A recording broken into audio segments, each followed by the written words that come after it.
शेतान काय आणलं सकाळी सगळं शेतात. अरे आमची मम्मी म्हटलं तर कडी करायच्या म्हणा चिच्च पाहिजे म्हण चिच्च नाही तर चला चिच्च तोडून घेऊन घरला जाऊ घरला आम्ही चला या मालफिल मारलास का मला कुठे पडायला असतो येऊन जाऊन कुठं काढून लाद कोण घातला भाऊ मला माहित नाहीये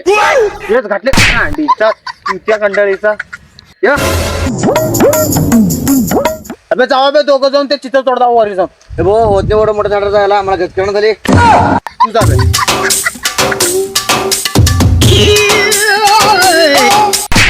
उभं राणीच्या त्याला जाऊन उचल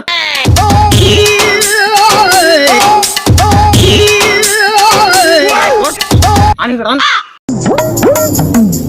घेऊन मार त्याला अंडीच्या गोम्या बऱ्या मारायचंच काम करतो की भोसडीच्या डोकं फुटतो कसला हैराण आहे तिथं तिन्हीच्या तिन्ही कुठे गेले म्हणाला आलो म्हणून तिकडे छेंडीत गेले कोण तर लावून बघू का